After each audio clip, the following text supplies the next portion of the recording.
melhor lugar para fazer compras na internet é, sem dúvidas, a Amazon. Além de garantir a entrega do produto com qualidade, é possível encontrar desde comida até peças de computador, seus livros favoritos e os jogos mais famosos. E comprando com o meu link, você ajuda o canal a continuar trazendo conteúdo de qualidade sem gastar nada. Então já salve o link no seu navegador e patrocine o canal. O Estúdio Ghibli é um dos maiores estúdios de animação do mundo, ganhando aí milhares de fãs todo ano. Mas você sabia que a origem do nome vem de uma palavra italiana? Ou que Miyazaki decidiu boicotar o Oscar? Chega aí conferir todas essas curiosidades comigo e roda a vinheta.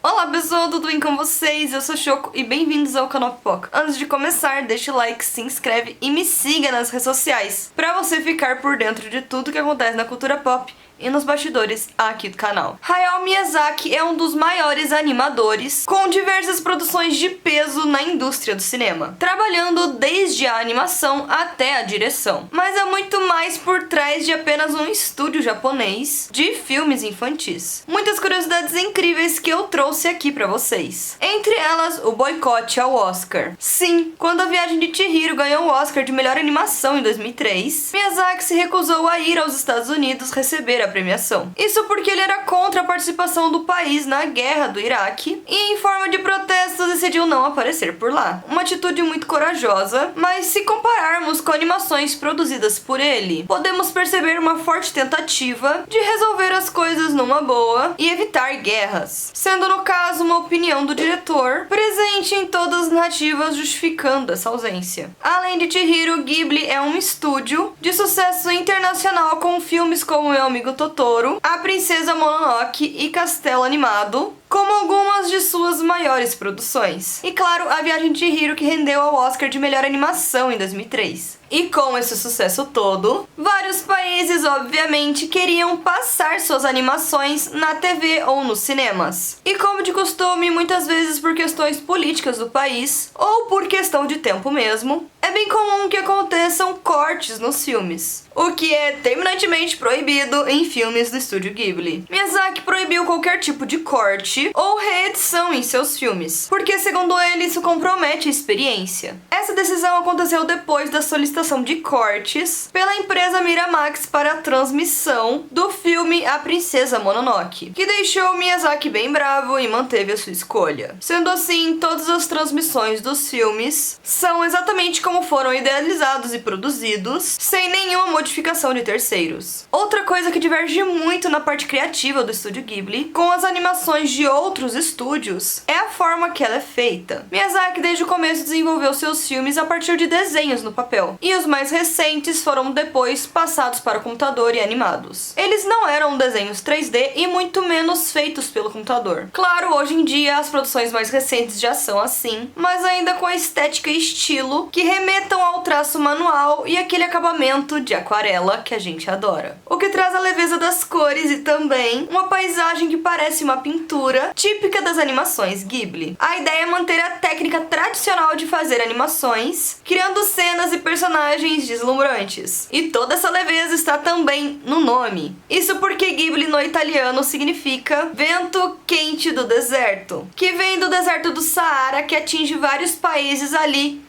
do sul da Europa. O termo também foi um apelido para um dos aviões da Segunda Grande Guerra. Na época ele foi fundado com a missão de renovar e refrescar a indústria dos animes no Japão, resultando assim na inspiração para o nome. Essa renovação veio principalmente no gênero de anime. Aqui temos filmes de animação que não são animes, mas que lembram um pouco por causa do traço, mas que são histórias únicas, mais intimistas e menos focadas no público de televisão. São produções realmente voltadas para o cinema. Algo bem diferente das animações que eram realizadas na época, que eram geralmente periódicas com histórias mais simples, além de maior foco na interpretação dos personagens e na forma artesanal e intuitiva de fazer animação. E então, fundada em 1985, teve sua primeira animação, chamada O Castelo no Céu, confirmando que Náusea do Vale do Vento não é produção Ghibli, apesar de ter a mesma equipe de O Castelo no Céu, porque foi lançado um ano antes e foi um dos projetos que colaborou com a iniciativa Ghibli. Outra coisa que é bem perceptível em todas as obras é a presença muito forte de animação no estilo anos 60. Isso porque Miyazaki começou seus trabalhos ali na década de 70 e esse tipo de traço era muito comum. Depois acabou se tornando uma marca registrada do estúdio e, como isso era um dos pontos que tornavam as animações Ghibli mais únicas e exclusivas, nunca pensaram em mudar o traço. Coisas que acabaram acontecendo em outros estúdios como a Walt Disney e a DreamWorks. Sendo assim, naquela época era um estilo atual e hoje acaba tendo essa proposta meio vintage, sendo um dos pontos mais atrativos do estúdio ao redor do mundo. Claro que tivemos sim outras produções diferentonas sendo criadas por ali, mas que infelizmente não fizeram sucesso, como Aya e a Bruxa, lançado em 2020, dirigido pelo filho de Hayao, Goro Miyazaki, e com uma proposta de 3D computadorizado que não funcionou. Outro ponto que torna o conteúdo tão único e especial é a forma que eles lidam com seus funcionários e o trabalho. Como já comentei, as artes geralmente são feitas à mão e depois passadas para o computador. Além disso, há um enorme trabalho meticuloso envolvido e para que tudo isso funcione com perfeição, há uma valorização na saúde dos profissionais, não permitindo horas extra e muito menos levar o trabalho para casa, além de existir um espaço único de trabalho com todos os equipamentos necessários. Hoje em dia, o empoderamento feminino está em alta e infelizmente as produções com essa proposta não são lá muito boas. Isso porque pra mim o estúdio Ghibli sempre soube fazer personagens femininas fortes e independentes, o que torna difícil comparar os filmes de hoje em dia. Como de costume, os filmes do estúdio costumam retratar temas ecológicos, de saúde mental e de família muito bem. E claro, com protagonistas femininas muito carismáticas e apaixonantes, com excelentes jornadas de herói, protagonizadas em sua maioria por mulheres, que faz a gente querer acompanhar mais um tiquinho da história delas. E falando um pouco sobre os filmes, como os integrantes do estúdio nasceram na época da Segunda Grande Guerra e acompanharam todo aquele desespero,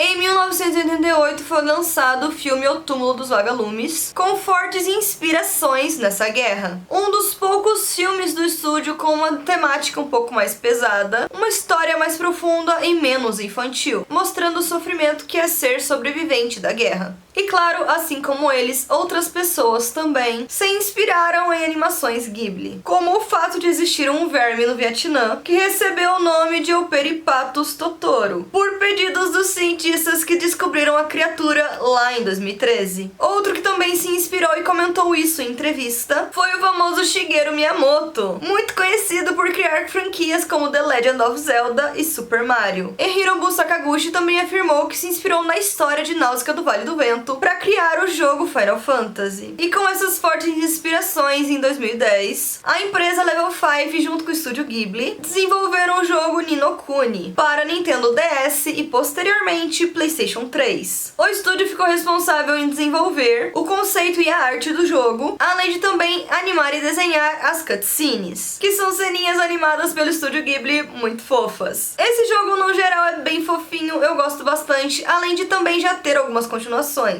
E eu recomendo bastante pros gamers aí de plantão que gostam do estúdio Ghibli. Então é isso, pessoal, eu quis trazer aqui pra vocês um vídeo bem bacana com curiosidades sobre o estúdio Ghibli. Eu amo demais esse estúdio e claro que alguns conteúdos acabaram ficando de fora, mas pretendo trazer mais conteúdo sobre isso aqui no canal pra vocês. E se souberem de mais alguma curiosidade, coloca aqui nos comentários pra gente fazer um compiladão bem bacana. E ficamos por aqui, semana que vem tem mais. Se não aguentar ficar longe, me siga nas redes sociais que por lá eu estou conectado o tempo todo com vocês. Temos live na plataforma roxinha de segunda a quinta, não perca os horários. E se gostou, curta, comenta e compartilhe com seus amigos, porque tem muita coisa legal chegando e você não pode ficar de fora.